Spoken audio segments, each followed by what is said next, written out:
আজকে এতগুলো দেশ আছে, মুসলিম রাষ্ট্র 47টা দেশ, যাদের কাছে সামরিক বাহিনী আছে, হাতিয়ার আছে, যুদ্ধ করার মতো ক্ষমতা আছে। ইরান তো ডাইরেক্ট আমেরিকার সঙ্গে যুদ্ধ করতে পারে। মালয়েশিয়া, ইন্দোনেশিয়ার এত ক্ষমতা আছে, এরা ডাইরেক্ট আমেরিকার সঙ্গে যুদ্ধ করতে পারে। কিন্তু নিরীহ মুসলমান গাজার ফিলিস্তিনে মারা যাচ্ছে। তার কারণ কি? মুসলমান, আপনি নিজে। তা না হলে রাসূলের হাদিস খুলে দেখেন, 313 জন সাহাবী, একদিকে 1000-এর বেশি বেঈমান কাফের।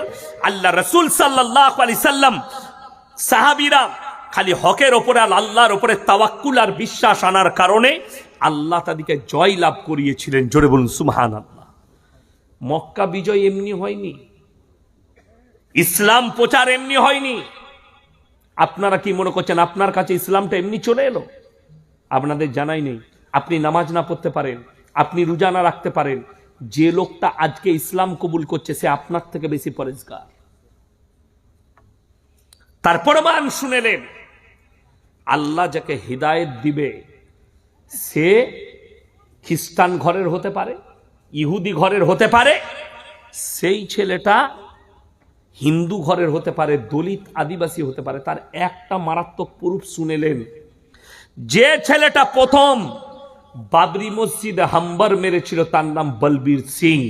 আল্লাহ তাকে ঈমান দান করেছিলেন। জোরে বলুন সুবহানাল্লাহ। এবং সে নিয়ত করেছিল যে আমি যে মসজিদ ভেঙেছি, আল্লাহ আমি যতক্ষণ না 100টা মসজিদ তৈরি করব তুমি আমার মৃত্যু দিও না। সেই ছেলেটা 70টা মসজিদ তৈরি করে আল্লাহ তাকে মৃত্যু দিয়েছে। গত বছর মারা গেছে। 2 বছর আগে এসছিল মুর্শিদাবাদের গোধনপাড়ায় জলসায়, আমার আব্বাজিও ছিলেন, আমার সঙ্গে নয়। ওই ছেলেটা হাম্বার চালিয়েছে। জানেন ওর হিস্ট্রি? আল্লাহ কাকে হিদায়েত দেয় কেমন করে?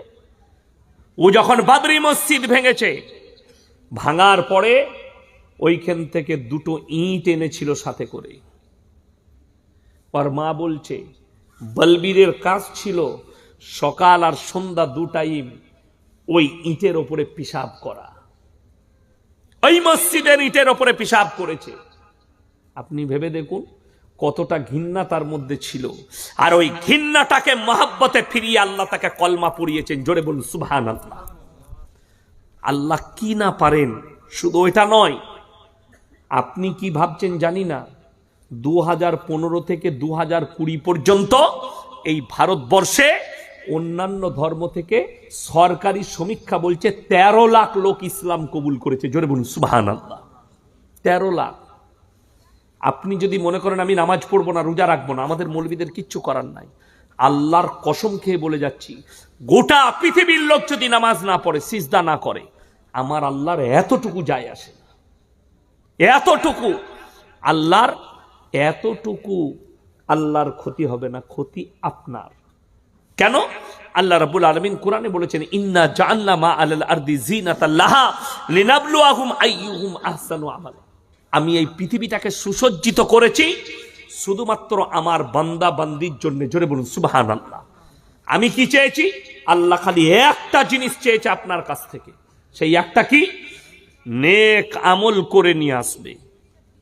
মান আমিলা সালিহান ফালিনাফসি ওয়া মান আসা ফাআলাইহা।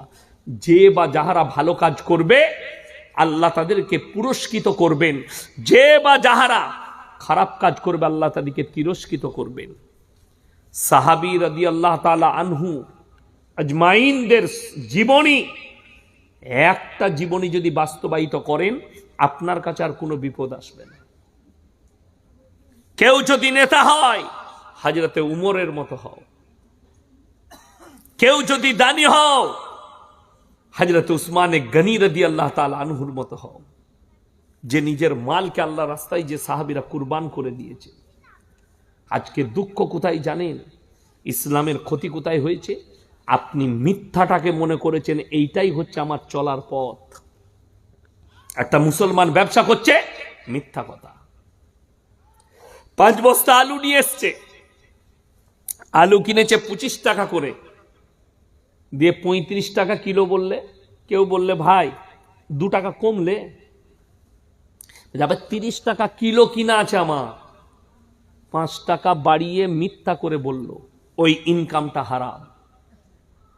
আপনি বলুন 25 টাকা করে কিনা, আমার যা পরিশ্রমিক আছে, আমার যা কষ্ট হয়েছে আনতে, আমি 35-এর নিচে দিতে পারবো না। সেটা আপনার ব্যক্তিগত ব্যাপার, কিন্তু মিথ্যা বলবেন না। আমার যারা বাপের বয়সী বসে আছেন তাদেরকে জিজ্ঞেস করুন, এমন একটা যুগ গেছে আমাদের বাপ দাদরা তারা মিথ্যা কথা বলতে ভয় খেয়েছে গুনাহ হবে বলে। আর এমন একটা যুগে বাস করতে চলেছে আমরা পেরুচ্ছি, যে যুগে কেউ যদি সত্য কথা বলতে ভয় খায়, আমার যদি কলারটা কেউ টিপে ধরে, সুদের বায়ান ইমাম করলে ইমামকে তাড়িয়ে দিবে, মদ খাওয়ার বায়ান করলে মাতালরা ইমামের পেছনে লাগবে, জিনা করার বায়ান করলে জিনাখোর যারা জিনা করে তারা ইমামের পেছনে লাগবে, তারা মসজিদ থেকে রাখা যাবে না। পরিস্থিতি এইটাই। আর আপনি বলছেন আমি খাঁটি মুসলমান। ইমানদারির সঙ্গে বলুন তো, আপনাদের এই মালদা থানায় মাদ্রাসা আছে না নাই? কথা বলেন, মাদ্রাসা নাই? এখনই তো তালবিলিম বসেছিল, এইখানেই মাদ্রাসা আছে, আছে? আচ্ছা, মাদ্রাসার কোনো হেডমন না, কোনো শিক্ষক যদি বলতে পারে এই গোটা এরিয়ায় মালদা থানায় একটা